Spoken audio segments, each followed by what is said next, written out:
গাওট ফার্মের পক্ষ থেকে সকল দর্শক বন্ধুদের ভালোবাসা ও শুভেচ্ছা নিয়ে ভিডিওটা তৈরি করছি। আজকের ভিডিওটার উদ্দেশ্য হলো যে একটা ছাগল খামার করতে গেলে ঘাসের প্রয়োজনীয়তা কী আছে, ঘাস কতটা জরুরি। দেখুন, আপনারা অনেক সময় ইউটিউবে দেখে থাকবেন বা অনেকের মুখে শুনে থাকবেন যে খড় খাইয়ে ছাগল পালন করা হচ্ছে। দেখুন, শুধুমাত্র খড় খাইয়ে বা কোনো এক ধরনের জিনিস আপনি সেটা যাই দেন, শুধুমাত্র খড় হোক বা শুধু পাতা হোক, তাতে কিন্তু ছাগলের রুচি ঠিক থাকে না। ছাগল খাওয়া দাওয়া কিছুদিন পরে কমিয়ে দেবে। আর খড়ের আরেকটা নেগেটিভ দিক আছে, যেটা হচ্ছে খড়ে তো অ্যাকচুয়ালি সেরকমভাবে পুষ্টিগুণ কোনো কিছুই নেই। আর খড়ের সঙ্গে যে সমস্ত সরঞ্জাম দিতে হয় সেগুলো ব্যয়বহুল। কারণ আপনি যখন একটা ফার্মিং করবেন, সেখান থেকে আপনার খরচা কমিয়ে যতটা সম্ভব আপনাকে ছাগল ঠিকঠাকভাবে পালন করতে হবে, তবে আপনি গিয়ে লাভ বা প্রফিট দেখতে পাবেন। খড় ছাড়া আপনারা ন্যাচারালি যে সমস্ত ঘাস মাঠে হয় সেগুলো কেটে নিয়ে আসা বা এক জায়গায় করে ছাগলকে দেওয়া, একটা বড় ফার্ম আকারে যদি কেউ বিজনেস করে তাহলে সেখানে অনেকটাই সময়ের ব্যাপার। সেই জায়গা থেকে ঘাস চাষ করা অবশ্যই জরুরি আমার মনে হয়।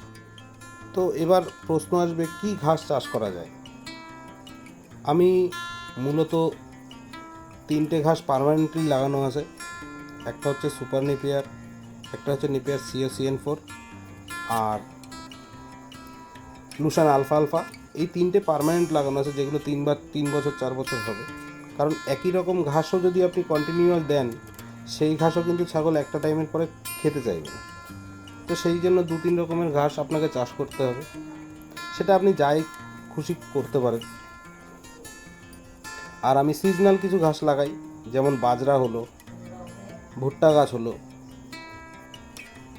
এই ধরনের ঘাসগুলো আপনারা চাষ করে নিশ্চিন্তে খাওয়াতে পারেন। তাতে ফুড কস্টিং অনেকটা কমে যাবে, অনেকটা মানে মিনিমাম % থাকবে। 1 কিলো খড় ঠিকঠাকভাবে রেডি করতে হলে, ছাগলের জন্য খাওয়ার যোগ্য করতে হলে মোটামুটি 20 টাকা তার পেছনে খরচা আছে।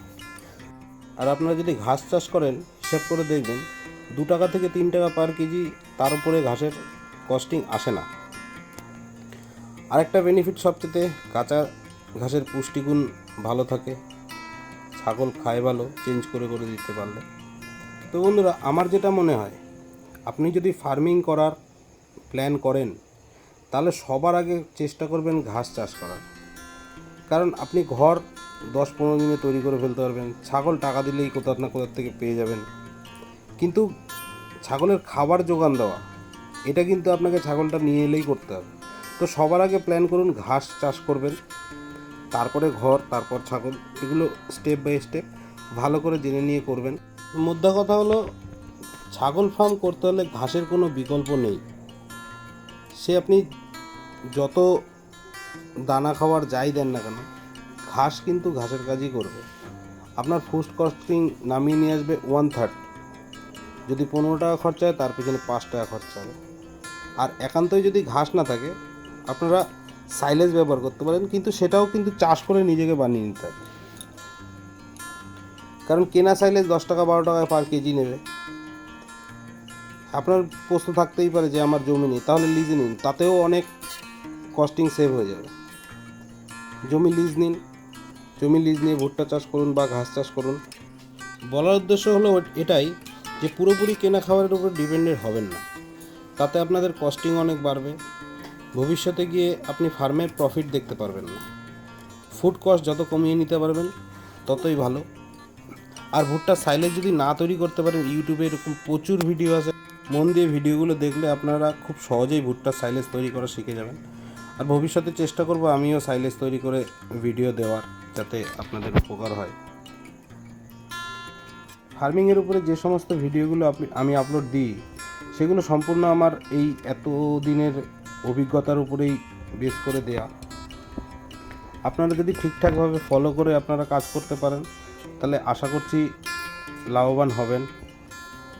আজ তাহলে এই পর্যন্তই। দেখা হবে নতুন কোনো ভিডিওতে, নতুন কোনো টপিক নিয়ে। ভিডিওটি যদি ভালো লাগে তবে লাইক কমেন্ট করবেন, সাবস্ক্রাইব করে পাশে থাকবেন। নতুন নতুন আপলোড পাওয়ার জন্য। সবাই সুস্থ থাকবেন, ভালো থাকবেন, অনেক অনেক ধন্যবাদ।